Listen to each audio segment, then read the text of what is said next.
Jennifer and Tiffany, instructional coaches in Moffat County School District. You're listening to Pivot, Inspire, Elevate. This podcast is dedicated to helping you pivot instruction, inspire others, and elevate learners at all levels. We believe you should never stop growing, never stop learning, never stop sharing.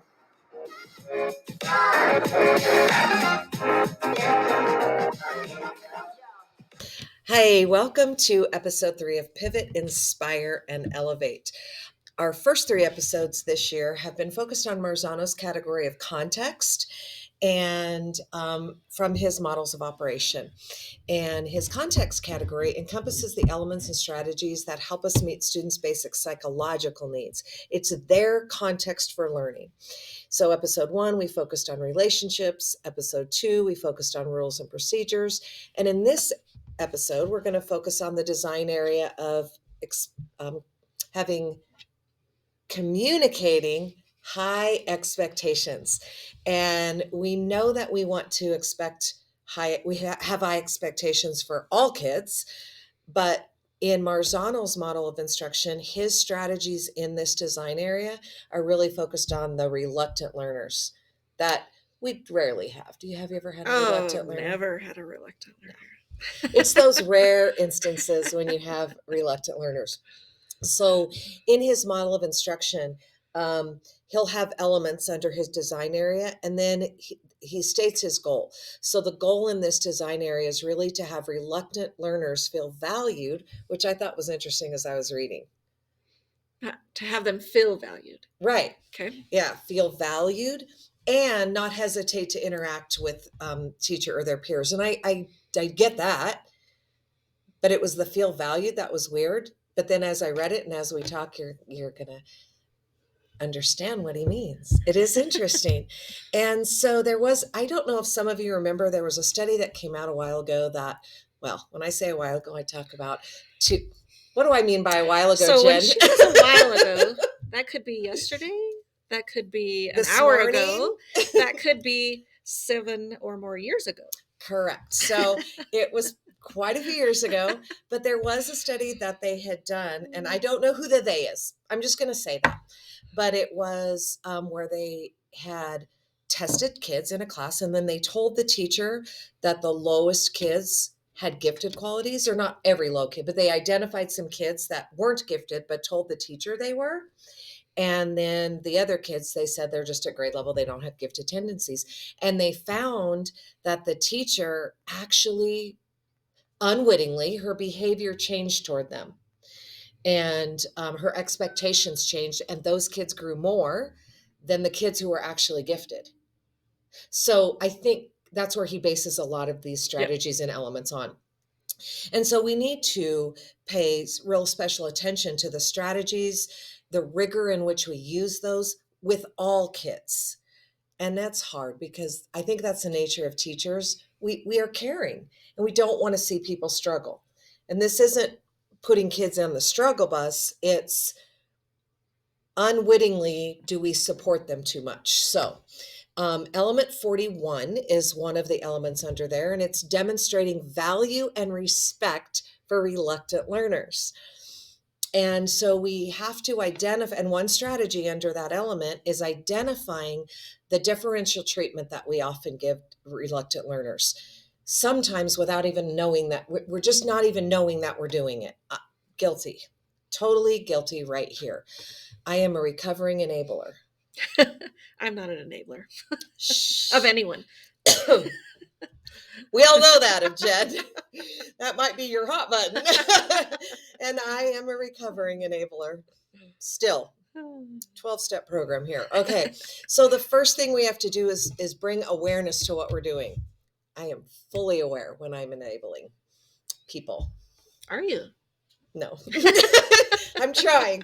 So one thing that we do is, one thing he suggests in there is to actually sit down and think about your pre-existing expectations of kids. So if I'm giving an assignment or a test coming up, have that on there, have your kids listed, and then circle, do I expect them to perform low on this, at grade level on this, or high? And we all know our kids. We know which ones are going to perform low. Yep. So this is easy, and they're not saying don't just assume they're going. He's not saying don't assume they're going to perform low. We know which kids perform lower at grade level. Now, what he does say though is here's the strategy: start tracking your behavior toward those kids, and I'm going to explain what behavior is. Go ahead. What was your I question? was just gonna say, so the whole point of identifying here are the kids that are going to perform low, Yes, on level or high, yeah, is so that you know who you're paying attention to. It's mine. oh, I'm like hearing buzzing and just blah. So you know who you're paying attention to. Well, to track your behavior. You're tracking your behavior. Okay. And when I say that, I am talking about I'm yelling. You are yelling. I'm sorry, that's because I'm teaching and having a conversation. That's very important. I'm gonna not yell now. Okay, so when I'm talking about tracking your behavior, I go back to, do you remember the old Jim Fay and Klein, the bummer guy? No. Jesus Christ. I know the name Jim Fay. Jim Fay came to Craig and did a thing with parents and teachers. I think I remember that. Okay, all right. So he came and that's when my kids were little, and I might have one that some of you know that I may have had more interactions with helping correct him than others. And so one thing he said to do was just on your hand as a parent, and I did this then as a teacher, is to track your negative comments, what I perceive as negative versus positive, so that you're giving more positive. Now, I'm not saying this with reluctant learners. I'm talking about I can't change what I'm doing if I'm not aware. I think that I'm not always on him. Oh my gosh, I was always, right? Okay. But that was his fault, not mine. Anyway, so when we're talking about tracking your behavior, he actually has a spreadsheet, and we've got the students that we've identified that we think are low performing or reluctant learners, right? And so I'm looking at my tone, my proximity, my gestures that I might use. Do I use more of this to explain? Do I like, I don't know. Maybe you're not a gesture. Do I give more eye contact to others than I give those? You don't have to track all these. I'm saying these are some things. Smiles, your playful dialogue. Sometimes we don't, right? And then your range and your depth of questions.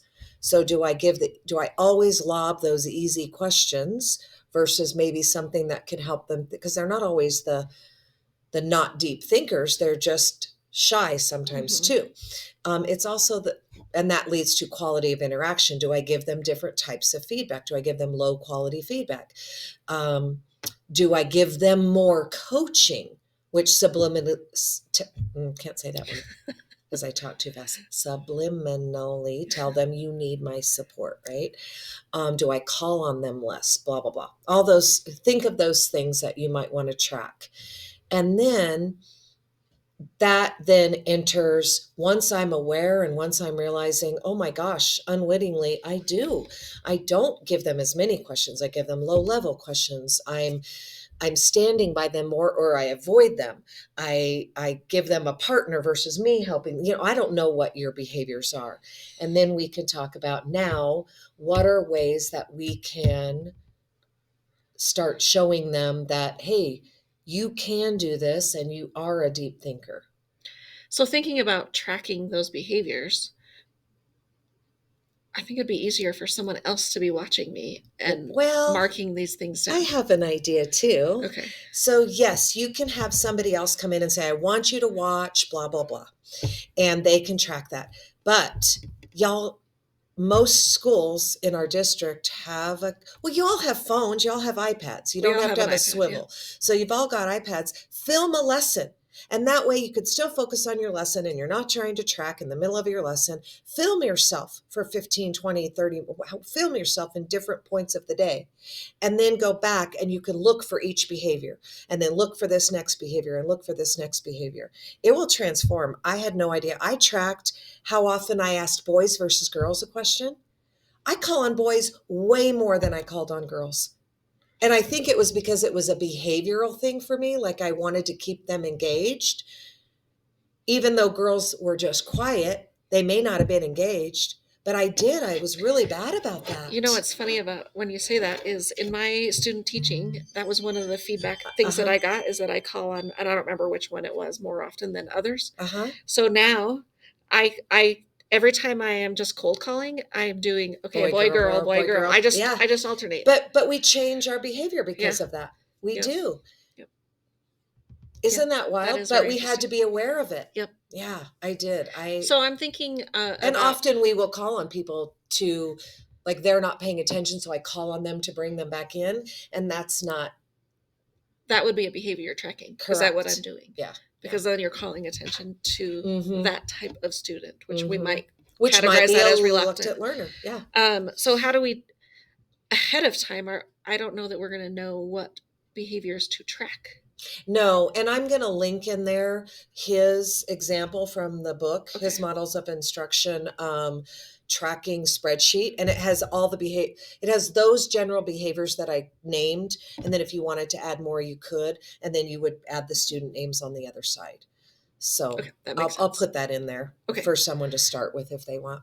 So then thinking about we're going to move and kind of talk a little bit about element 42, which is around asking in-depth questions of reluctant learners. Mm-hmm.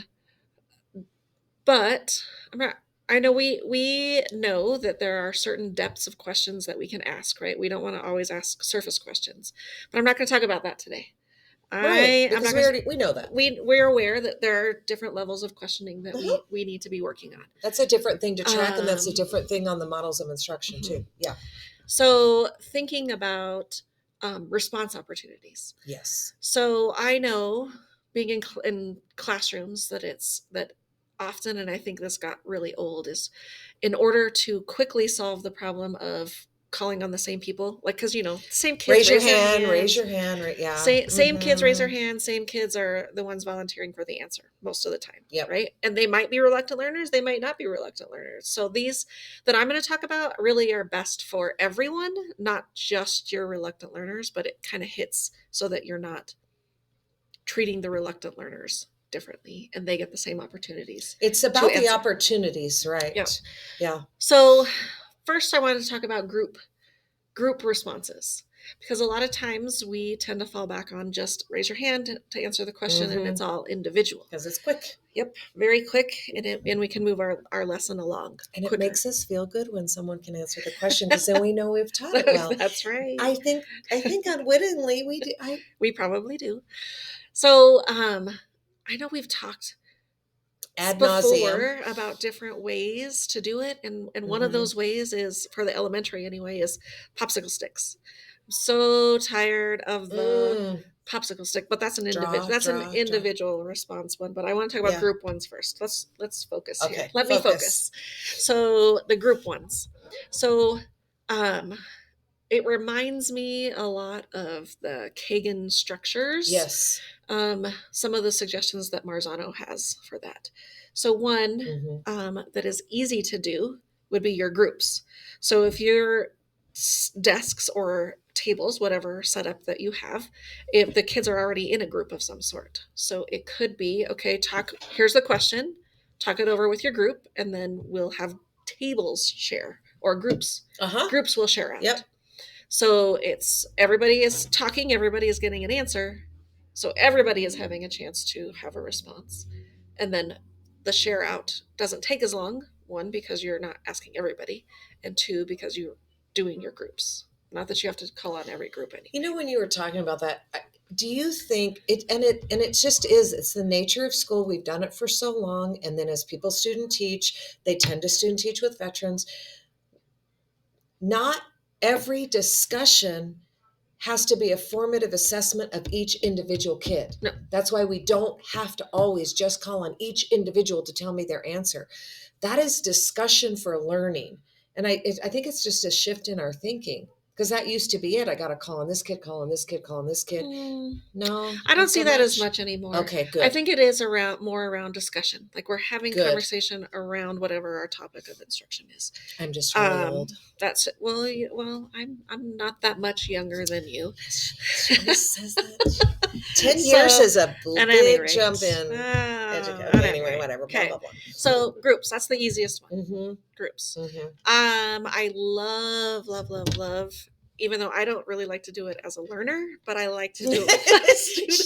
she doesn't like to interact, so she tells all these things about what she wants kids to do and how they need to interact, and she's like, and I hate to do this as a learner, but I think it's important for kids. You're not a reluctant learner, you are a reluctant sharer. I In a group situation. Just don't like group situations. That's what it is. But the give one, get one. That is a really good So one. whatever it is that you're doing, so one student everybody has an answer, and you go find another student. Like this is a movement one too. So you go find another student and tell them the answer, and then they tell the other student tells them the answer. I'm not explaining that well. You give an answer. Just look it up. Give one, get one. Give one, get one, or call us. They're great situations to get up and quickly share. Yes. And you've all done it at teacher trainings. Yes, so you really have done it at teacher trainings. So that could be a quick one. It could also be a really long one if you're not watching your time and well, and depending on how many squares, you can do it with this many squares and just real quick go blah blah. Yeah. I mean, you adjust. Mm-hmm. Okay, so that one I really like. Another movement one is vote with your feet. Mm-hmm. So you pose a question, and then you have to move to somewhere in the room that would represent your answer. We do that with Foursquare or this or that. Just see two sides of the room and then tell why you chose that or. So that's giving you feedback about your lesson. It's providing opportunities for discussion, and everyone can get involved. It's not just the people who are willing to. And your reluctant learners move, and I hear this from people. Well, they're just going where their friend is going. You're right, but this isn't a test, and sometimes they will, but then they're discussing in a smaller situation, and that's okay. They're hearing others' verbal explanation, and that creates situations where they may then, and they have the opportunity to then share in a smaller group, and they will. Yep. Okay. Those are the group ones that I really wanted to highlight. I like those. Mm-hmm. I do too. That are easy to do, and it doesn't take a lot of pre-planning because you don't have to have know what group is what group or whatever. Yeah.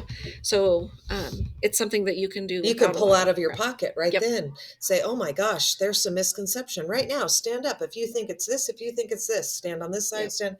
Tell me why. Oh, has our understanding changed? Yep. It's that fast. It is that fast. Yep. We just have to get used to using them so that we can pull them out that fast is all. Yeah. And then if we talk about individual responses, so the popsicle stick one is great. It is a great idea. And Google Classroom now does random names. For our elementary people. Actually, I also found out that for elementary that Class Dojo does random name pickers. Yeah. But there are lots of choices out there for digital random name checkers. Just your job is to just put your student names in there so that you can just click it and have it and random groups shuffle through. All that. Yeah. There are a lot of those electronic things. So random names, we know that's a given. That's one we always give that suggestion for. One that I have not tried very often would be response chaining. Oh, yes. So you you pose a question, and then somebody answers it, and then you say, okay, who can add to that answer?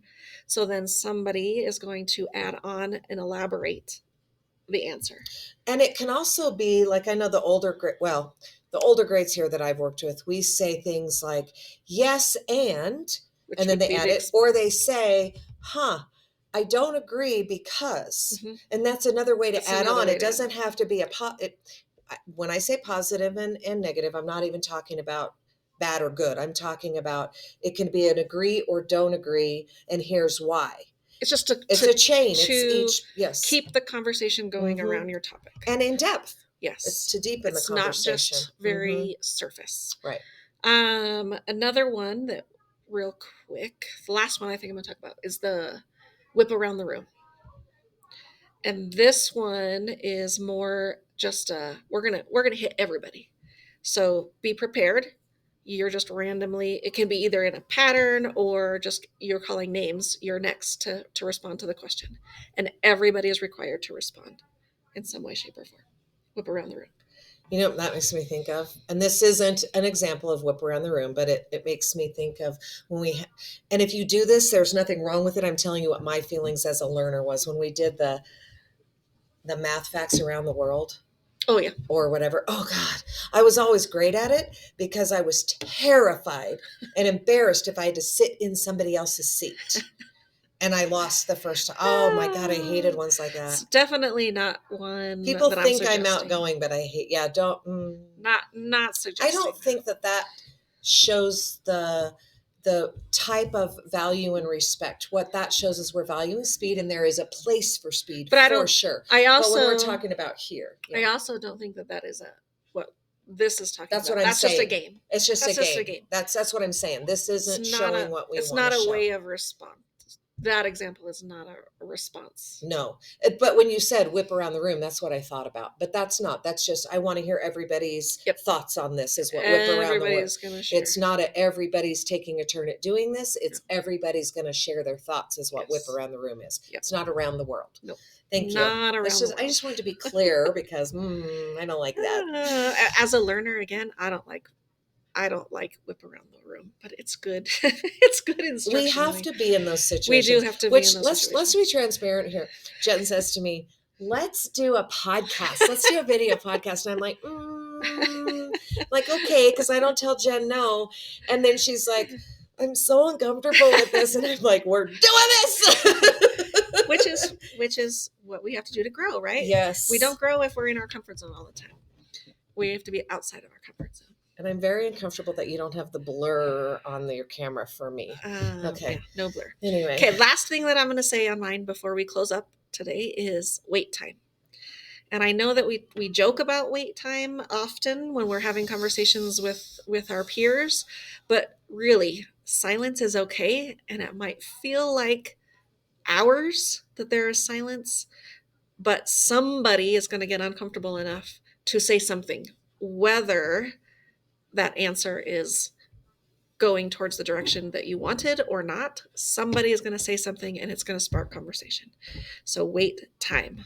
Do everything you need to do, whether that's count silently in your head to a certain number or watch the second hand on the clock. Have you heard of the Jeopardy song? So when we did the I Can Do It training, we always told people, sing the Jeopardy song in your head. Da, da, da. That's exactly 7 seconds, which they say research. If you wait 7 seconds, somebody will. You're going to be so proud of me.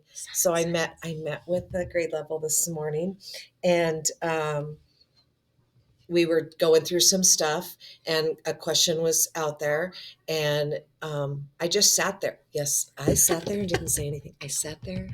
I didn't say anything. I'm gonna have to go ask them because I don't believe it. Well, they probably didn't even notice because that's how normal people do. I'm the one that's uncomfortable. So, but it really wasn't. So you're right. Sometimes it's somebody's uncomfortable enough they'll say something. Sometimes it's just because they need time to think that for a minute. And I know that is hard for me because I'm a fast processor. Like I'm here, or I've already thought of a question, or like I'm a verbal processor too. So I process fast. And if I'm not processing and I'm asking questions where others need to think. And so that wait time it's huge. I have to count, I have to sing, and but it's amazing what will come out when you don't jump in to save, recovering saver. Yep. Correct. All right. I think those were the key highlights that we were going to cover. I'm just looking because we had written down element 43. Oh, when you said, this is why it made me think, when you were talking about the last one, which we don't need to talk about, but it's when you have an incorrect answer, often with reluctant learners, we will just say, well, you're close, but, or nope, that's not. So instead of doing that, we can say, there are ways, talk to us or look in the models of how to address those incorrect answers. Yep. it's one of the things he definitely points out is that we can't just move on. Like if they get it wrong, we can't say, okay, well, we'll let you think about it and then go ask somebody else that same Here's question. one strategy. So there is a let them off the hook. And sometimes that makes us feel But it's better. temporary. But it's temporary. So we let them off the hook. You go to somebody else, and then you go back to that kid and say, can you tell me what they said? And that's just Paraphrase. one strategy. Paraphrase what they just said. And then they solidify it. And if that becomes, I'm yelling again, if that becomes the mode in your classroom, the norm in your classroom, they know they're going to have to listen because they're going to have to repeat it. Yeah. And that builds their confidence, and it tells them you value incorrect answers, you value correct, that we're learning together, we're all learners. Yep. And that was one thing he said that you can monitor. If I'm scrolling back up here, we can monitor how we're doing by listening to students. Our students feel we care about them, and we're watching the student interactions. When students start treating each other with respect, you know that you've instilled that we value everybody, and we value everybody's thinking and everybody's point in their learning. That nobody's the scapegoat or oh, that kid's got to read again, or whatever it is. Okay. All right. So thanks for listening to Pivot, Inspire, Elevate with Tiffany and Jennifer. We hope you enjoyed learning about our. I'm scrolling back down for her. Every time I think about it, I'm like, wait, what is she doing? For our conversations around communicating high expectations for all learners, not just right a certain section of learners. But those are the ones we forget, which is why, yeah. Mm-hmm. All right. Okay. So if you want to take over your piece, I'm not going to do it for you. See, I did it because she's not an enabler, although she started to because, okay. So if you did find this in any way helpful or it gave you something to think about, please comment below, give us a rating. That's how we're tracking if this is helpful or if we continue things like this. Share it with others. Ring that bell to subscribe. I'm sorry, every time I hear ring that bell, I think of Anita Ward. Gonna ring that bell. Not one I've heard. Ring. Okay. Anyway. Ring that bell so that you know, or click that bell, hit the bell so you know when new episodes are released. And you can also head over to the Tech Lounge for other resources. Besides resources for here, I will put that spreadsheet in, but also we have Google support over there and some other tech integration support over there. And we will catch you next time. Right. So remember, never stop growing, never stop learning, and never stop sharing. Thank you.